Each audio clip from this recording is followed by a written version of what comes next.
Welcome to the Awakening Together channel here on YouTube. This is our Awakening Together weekly gathering. Each and every week we have a different minister who speaks. If you would like to attend our services live, please visit our website, awakening-together.org. Click on Online Sanctuary on the main menu, then How to Enter the Sanctuary. Our services are held Sundays at 10:15 a.m. Eastern Time. Good morning, everybody. Nice to see you. So glad to be here. I'm happy to be here. I feel joy to be here, and I like to announce that every once in a while because it wasn't always the case. So that is just kind of a testimony to healing, I think. And so I always like to point that out. So, and also I see that you can see my guitar in the picture. That looks really cool. I only know 2 chords. But those 2 chords will get me through Ain't No Sunshine When She's Gone. So maybe by Christmas, I'll serenade y'all with that one. So anyway, I still think it looks pretty cool. The art, the pictures from my mom, and then my guitar. I look like a bohemian here. All right, so let's get started. So again, I want to welcome everybody here and anyone listening on radio. And then, of course, anyone who might listen to a recording later at a perfect time for you. We're going to go over our statement of purpose this morning at Awakening Together. And I do like to read all of our purpose and values because I just love them. So our purpose and values, there's a consistent wisdom in the universe. It shows up in all religions, in philosophy, in all cultures, and throughout time. This wisdom is not unique or new. It is owned by no one and by no organization. No one has to go to a special place or a special teacher to find it. It is the most abundant wisdom in the universe. Once one opens his or her heart to this wisdom, it appears everywhere by the hand of universal grace. And what is Awakening Together? Awakening Together is a universal assembly of peers dedicated to recognizing and embracing universal wisdom, regardless of the form in which it appears. We're also dedicated to recognizing the ways we deny universal wisdom by adopting personal beliefs and biases.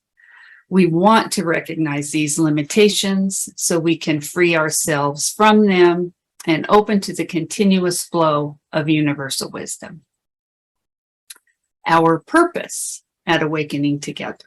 We are an assembly of equals, joined in common purpose, awakening to one true self, within an appearance of many faiths, many cultures, and many symbols. We seek to discern one truth and to rest in its embrace. Then we have 5 core values, and I have selected one that I think kind of highlights the homily this morning, and that will be,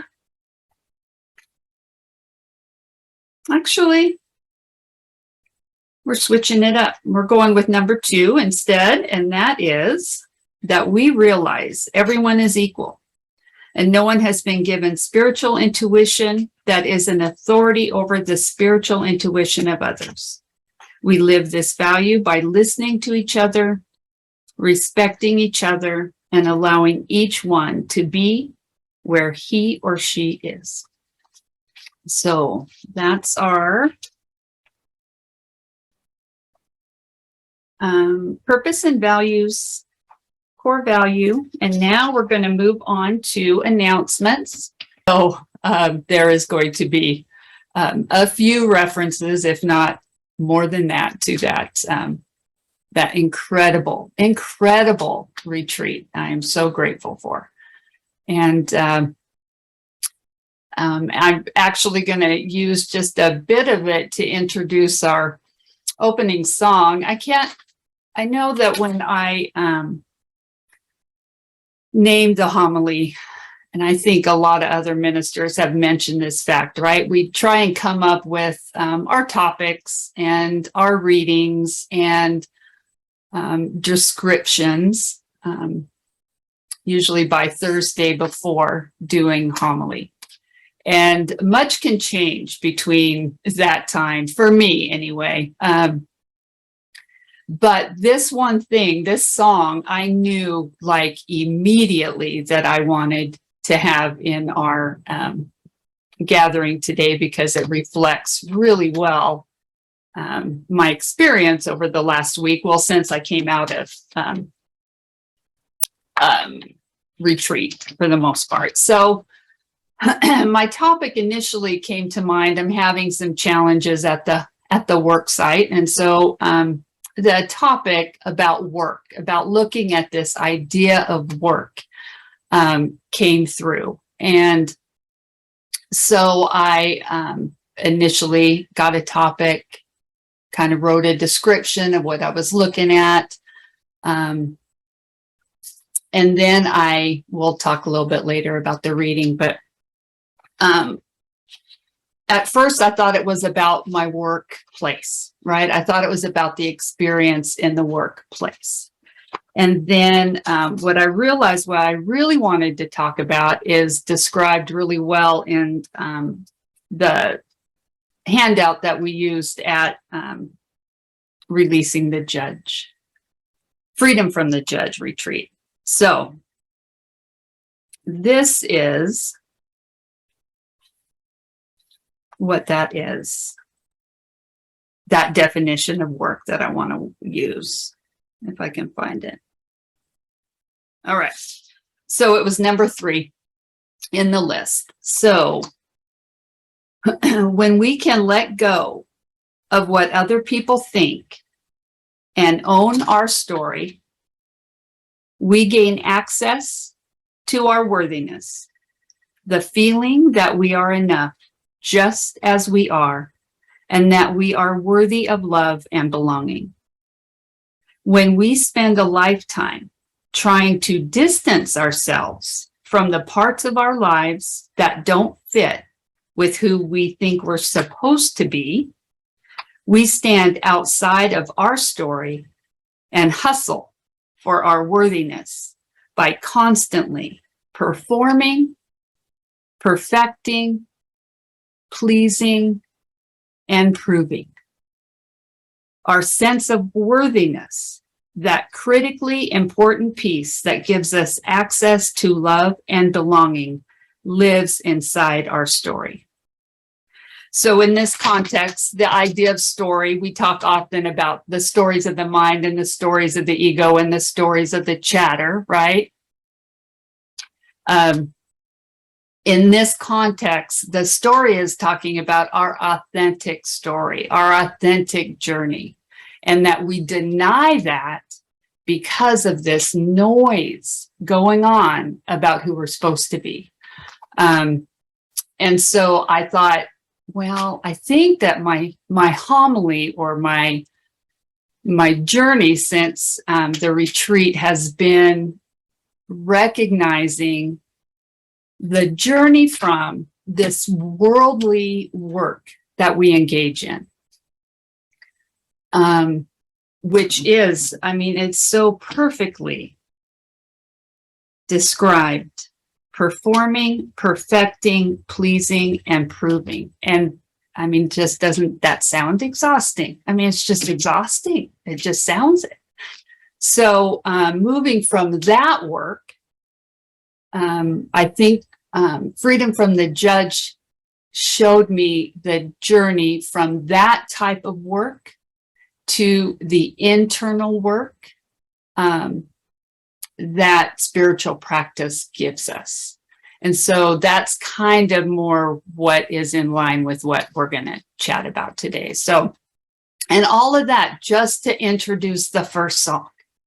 So took a lot of energy to do that. But this song really does describe this this experience of work in the world. And I just love it. It's one of my favorite songs. I mean, I heard it for the first time in the early 90s, and it spoke to me then, but it did not speak to me like it did this week since coming out of this. So enjoy. There you go. That's it. I love that line. I say tomorrow, he say today, and the man in my head, will he tell me no way? So that is just the conflict. So anyway, that's our starting point, and it's a little escalating type of a song. So we're going to settle down now and go into some prayer.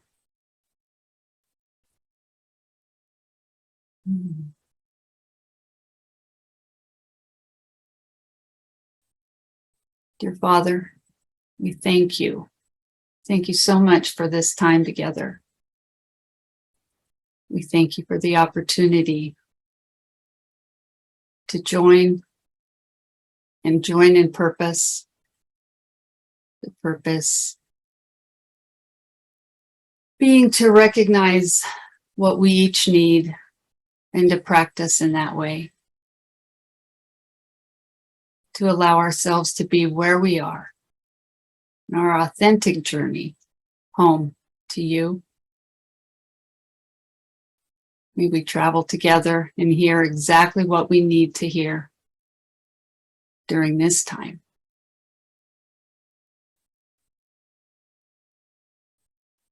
Thank you. Amen. Okay. The artist was Chris Rea, and the name of it is Working on It, I think. Okay, so our reading today is from, I'm getting ready to facilitate Introduction to the Buddhist Teaching. And so I thought it'd be a good time to open that book up. And initially, I thought the reading was going to be Right Livelihood, because I thought that my look into work was going to be all about what's going on at the job place. And then I went, no, that's not it. So then I saw Right Diligence or Right Effort. And I went, that's the one that we're going to look at. So I've got Rubye is going to read for us. It's chapter 14 out of the book, Heart of Buddhist Teaching. And she's a seasoned reader, and she's a beautiful reader because she slows down beautifully. And so she says it's a little long. So just wanted to give you a warning. It's not anywhere near what I usually pick stuff from Way of Mastery, and those things are long in it. So when I looked at it in the book, I'm like, this is going to be a piece of cake, easy peasy. So anyway, there we go. So Rubye, thank you so much for reading for me, and I will turn the mic over to you. Chapter 14, Right Diligence.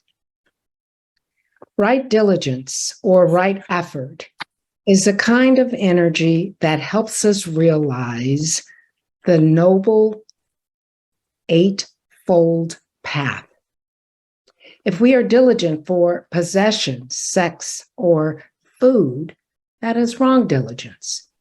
If we work around the clock for profit or fame, or to run away from our suffering, that is wrong diligence also. From outside, it may appear that we are diligent, but it's not right diligence. The same can be true of our meditation.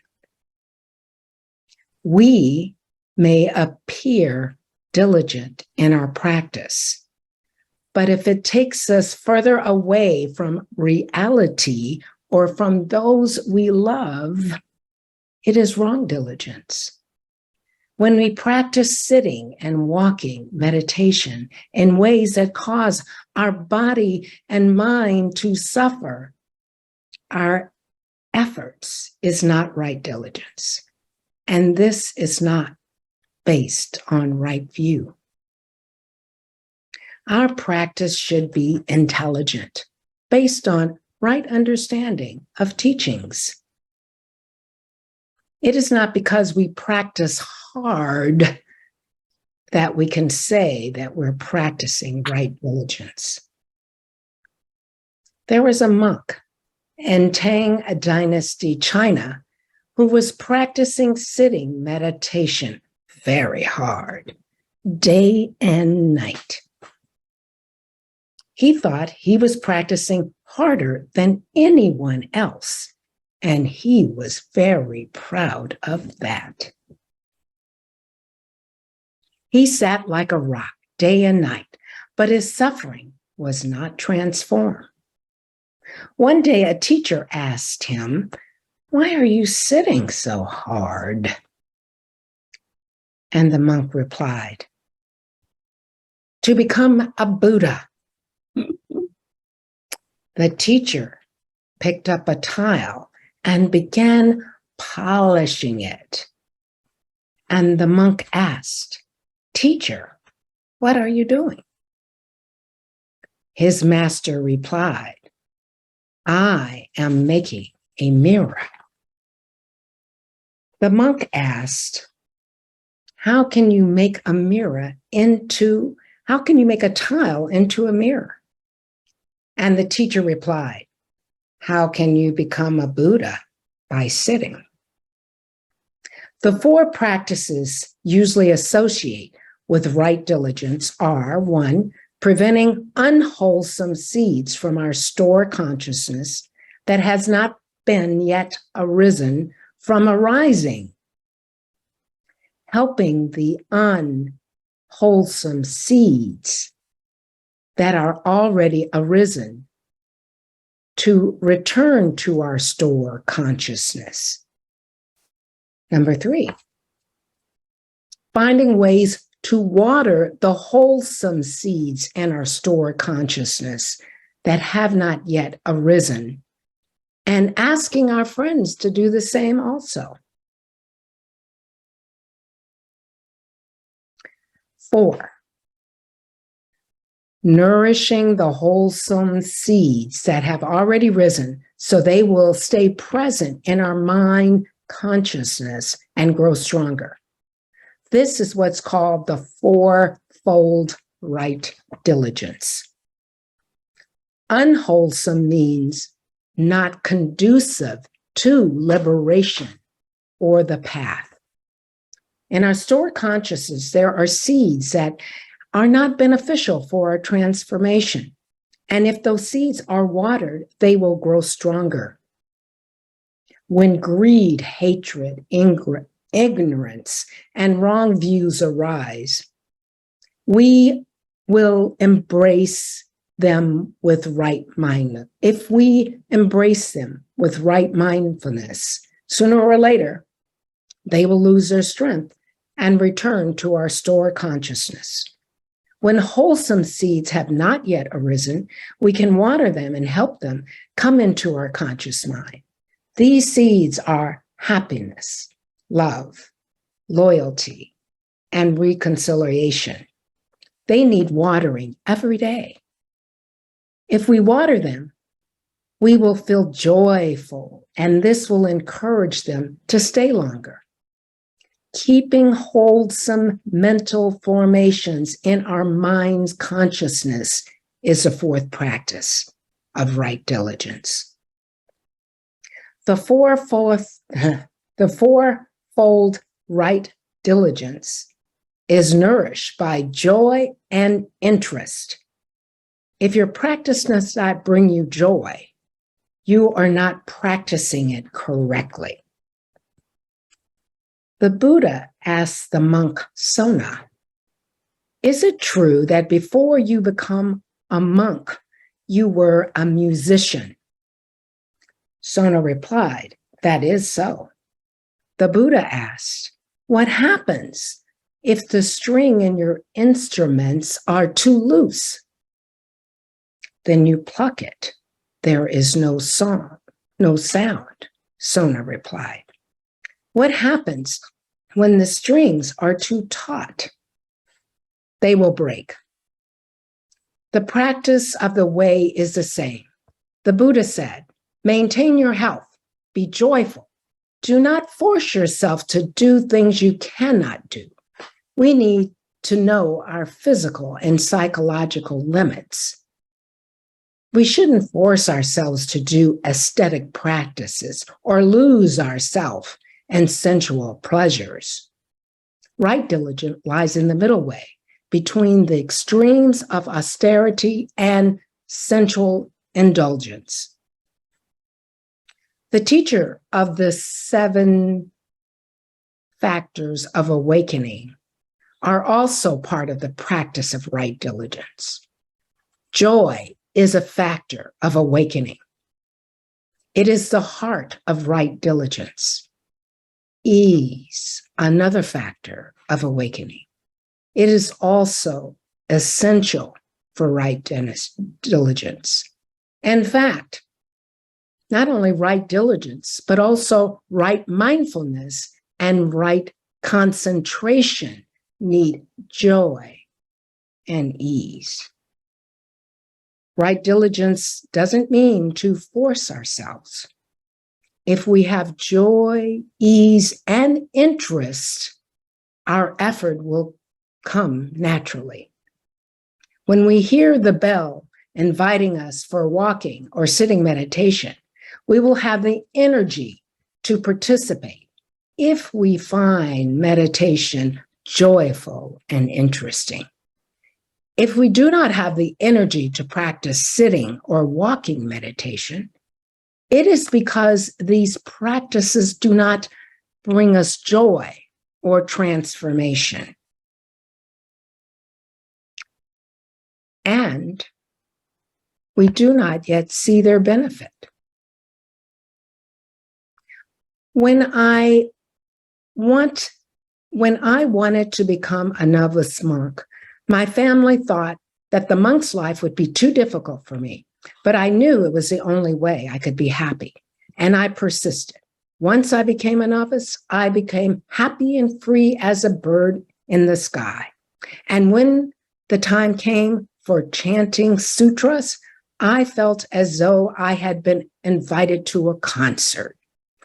Sometimes on moonlit nights, when the monks were chanting the sutras, standing by the crescent pond, I thought I was in paradise, listening to angels. When I could not attend morning chanting because I had another task, just hearing the words, Sharanama, Sutra, coming from the Buddha hall, brought me happiness. Everyone in Tulu Pagada practiced with interest, joy, and diligence. There was no forced effort, just the love and support from our teacher and brothers in the practice. At Plum Village, children participate in sitting and walking meditation and silent meals. At first, they just do it to be with their friends who are already practicing. But after they taste the peace and joy of meditation, they continue on their own because they want to. Sometimes it takes adults 4 or 5 years of practicing the outer form before they taste the true joy of practice. Master Gushan said, time flies like an arrow. If we do not live deeply, we waste our life. Someone who can devote her life to practice, who has a chance to be near her teacher and friends in practice, who has a chance to be near her teacher and friends in the practice, has a wonderful opportunity that can bring her great happiness. If we lack right diligence, it is because we have not found the way to practice. that is true for us, or have not felt deeply the need to practice. The mindful life can be wonderful. She says, waking up this morning, I smile. 24 brand new hours are before me. I vow to live fully in each moment and to look at all beings with the eyes of compassion. Reciting this gatha can give us energy to live the day well. 24 hours are a treasure chest of jewels. If we waste these hours, we waste our life. The practice is to smile as soon as you wake up. Recognizing this day is an opportunity for practicing. It is up to us not to waste. When we look at all beings with eyes of love and compassion, we feel wonderful. With the energy of mindfulness, washing the dishes, sweeping the floor, or practicing sitting and walking, meditation are all the more precious. Suffering can propel us to practice. When we're anxious or sad and see these practices bring us relief, we will want to continue. It takes energy to look into suffering, and we see what has brought about when we see what has brought about that suffering. But this insight will lead us to see how to end our suffering and the path needed to do so. When we embrace our suffering, we see its origins and we see that it can end because there is a path. Our suffering is in the center. When we look into the compost, we see the flowers. When we look into the sea of fire, we see a lotus. The path that does not run away from, but embraces our suffering is the path that will lead us to liberation. It is not necessary for us to deal directly with our suffering. Sometimes we can just allow it to lie dormant in our stored consciousness. We can use the opportunity to touch the refreshing and healing elements within us and around us with our mindfulness. They will take care of our pain like antibodies take care of the foreign bodies that have entered our bloodstream. When unwholesome seeds have arisen, we have to take care of them. When unwholesome seeds are dormant, our job is to help them sleep peacefully and be transformed at the base. With right view, we see the way we need to go, and our seeing gives us faith and energy. If we feel better after practice walking meditation for an hour, we will have the determination to continue the practice.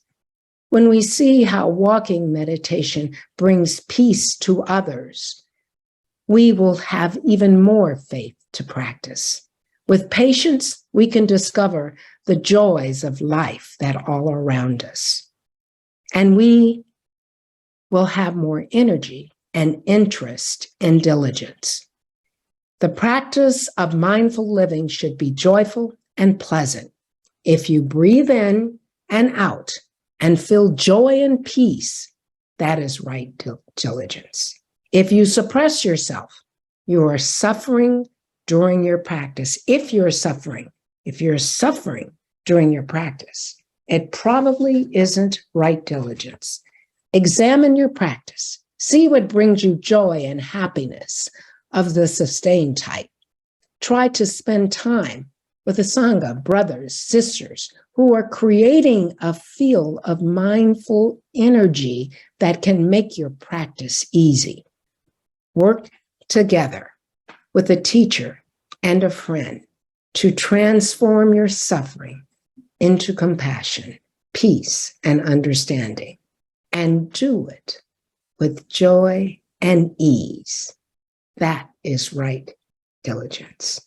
Thank you. Ruby, thank you so much. I really appreciate that.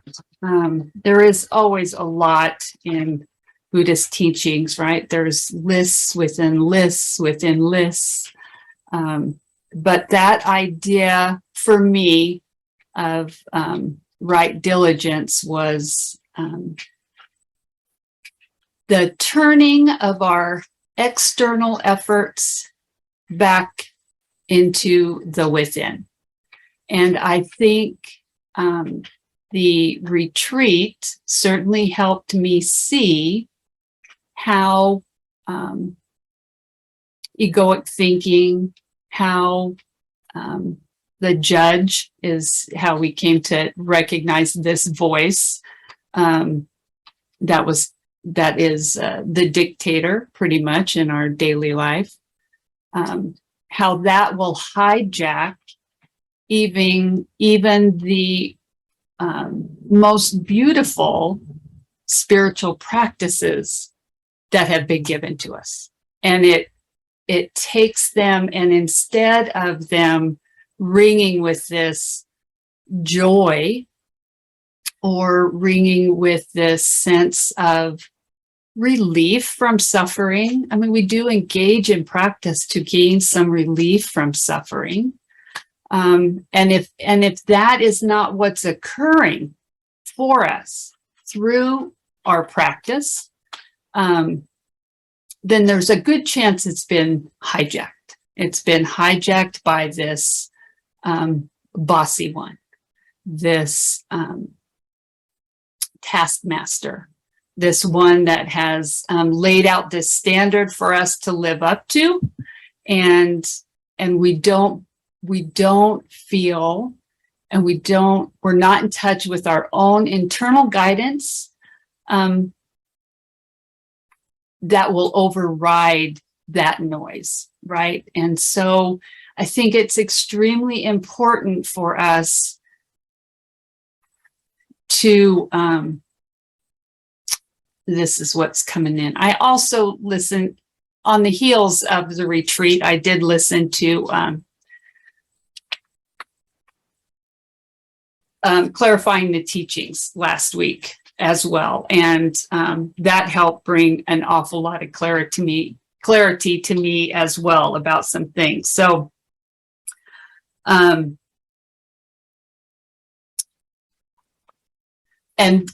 one of those things was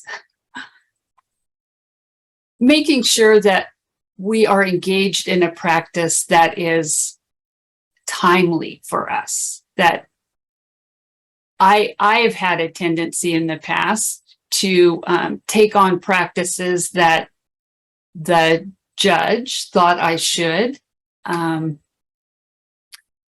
were probably beyond me, actually.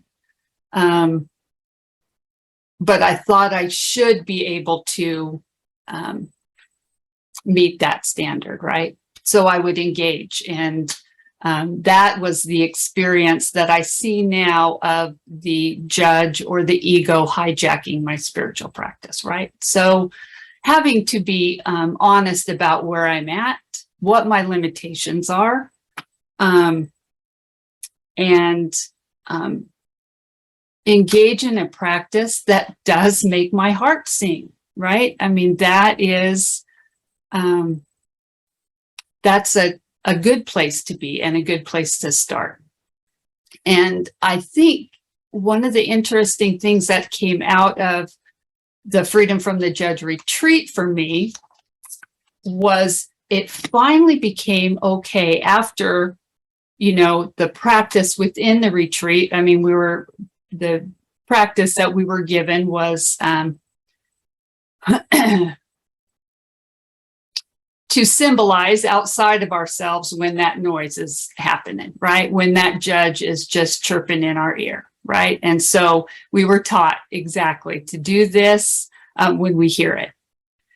And very willing to practice that, and I'd be going on walks during the retreat, you know, on my breaks and stuff. And I'm fine walking down the street, and I'd just be going like this. And I would just be doing that at work during the week and just, you know, letting that happen. And then as a result of that, I truly believe finally it became okay for me to be where I am in my practice, in my journey. I don't have to be wherever this noise tells me I'm supposed to be, right? And so my entire platform changed in that. It came to me that my spiritual aspiration right now is truly just freedom from the judge. That is my aspiration.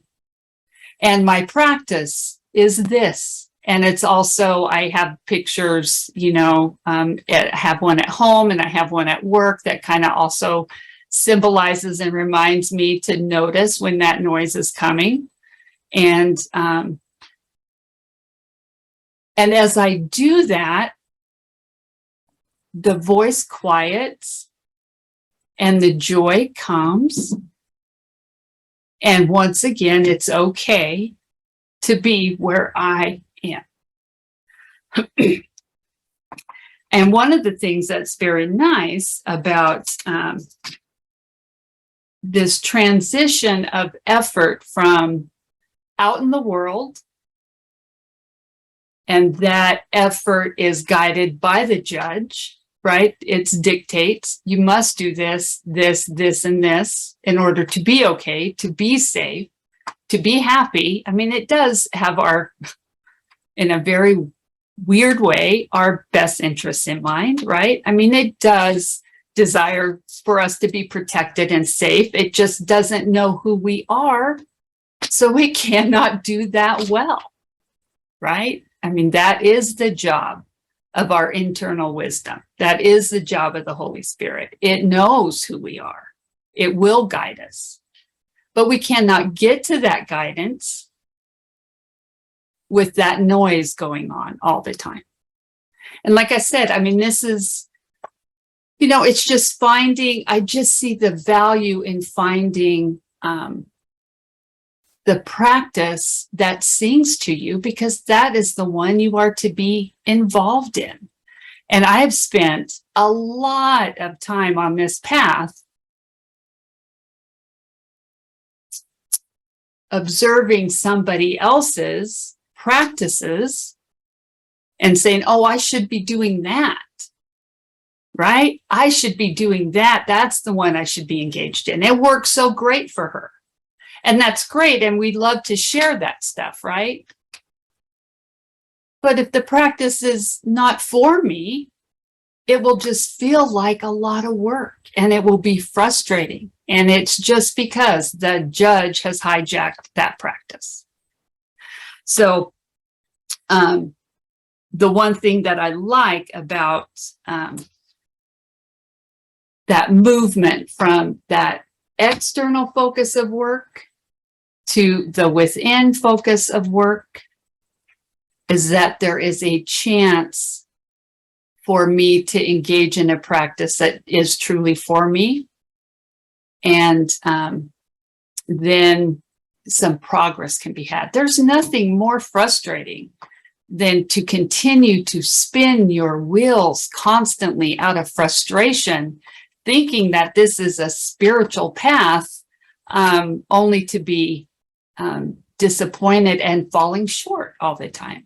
And it just came to me that that's because I'm not listening to the practice for me.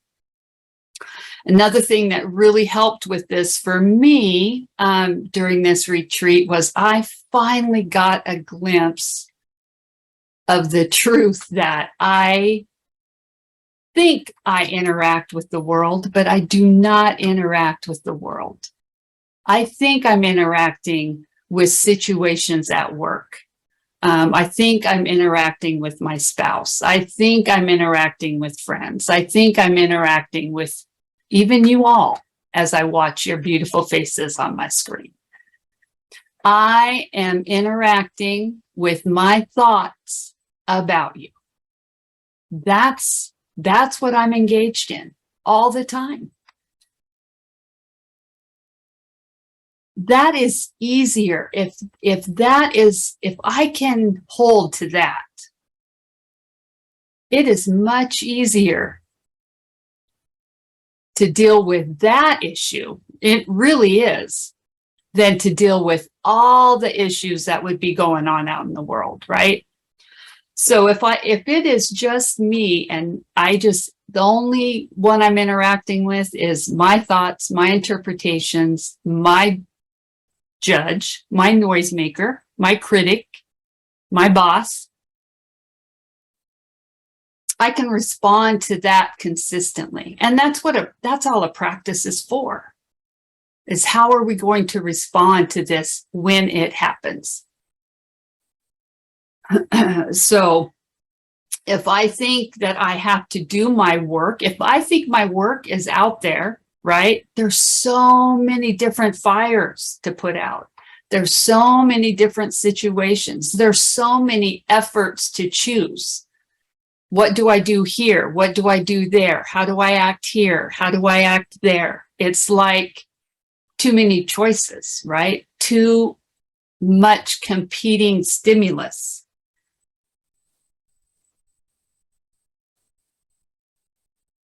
I don't know where to put the effort, right? It's like trying to choose a toothpaste. Have you guys ever really looked at how many toothpastes now are on a shelf? It's just absolutely insane. And this is going up. Well, you do need the whitening. Oh, yeah, but you still got that fluoride issue and blah, blah, blah, blah, right? That's what happens when I'm trying to interact with the world. I can't figure out where it needs to go. But if it's just with my thoughts, right? If I'm just interacting with my thoughts and my interpretations, then my practice is the answer to whatever is going on. My practice is the same, regardless of what that is throwing at me. So, right effort, or this right diligence idea, is usually a very simple effort. It's doing the practice that I need to be doing now, that has been given to me. Holy Spirit plus a beautiful teacher, Miss Jacqueline. Those things in combination is what helped me realize this is my practice, right? So the work of the internal is the same thing regardless of what shows up in the world or in my thoughts. So I got issues at work. We're in the middle of a lawsuit. The solution to that, the answer to that is the practice, right? It's this. It's recognizing this that's going on the whole time when I'm got these meetings with lawyers and discovery and they're drilling and all that stuff. This is the practice. Not worrying about outcomes out there. This is the practice, regardless. I got a sweet 15-year-old dog that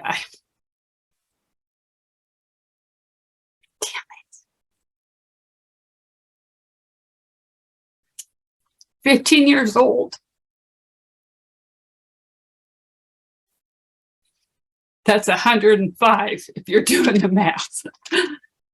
It's old, bless his heart. So he has forgotten his toileting skills for sure. Just forgetting things, right? But it's not to the point where we have to make that decision yet, but it's a challenge. And it's hard watching that aging process, right? It's just really hard. So my answer, once again, it's not making that decision. When do we put him down? What's his quality of life? Any of that stuff. That's not where my practice lies. My practice is recognizing this, that it's trying to guide that decision, it's trying to hijack that decision. And it's not time for that decision. I need to quiet down the noise, and then when it's time, I will be guided for that. So the practice for me is watching, recognizing this, feeling I always feel when I've practiced that and I get the distance, I feel some relief. I feel that breath come in that says, this is the right track, right? You can interrupt that noise for a period of time. And what practice is designed to do, right, is take that little snippet that I currently have where I can go, oh, okay, all is well, and expand it, right? Expand it more and more by listening less and less to this. I'm so grateful for joining. You know, I'm grateful for the retreat. One of the things that retreat helps me with more than anything, and satsang, when we all get together and listen to a teacher, and is I can sink below the surface, right? You guys, the community, the time spent together anchors me. There's something about it that anchors me below the surface of this noise, right? When I'm on my own, I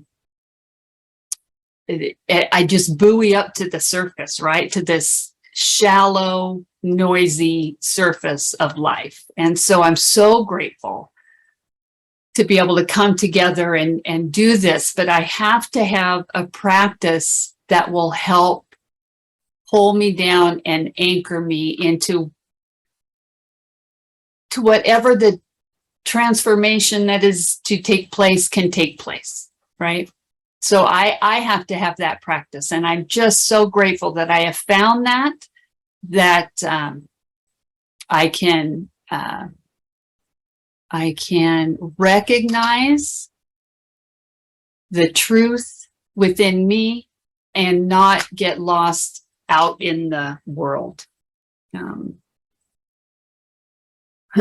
So a good spiritual aspiration that sings for me, a practice that meets me where I am. And the practice does need to be challenging, of course. I mean, that's the whole thing. We can't just, we're not going to expand in our comfort zone. I get that.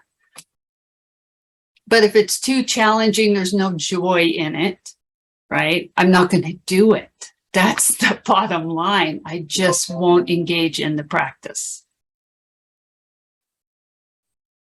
So if I'm challenged but engaged, that seems to serve to keep me a little deeper in my journey. I think that's all.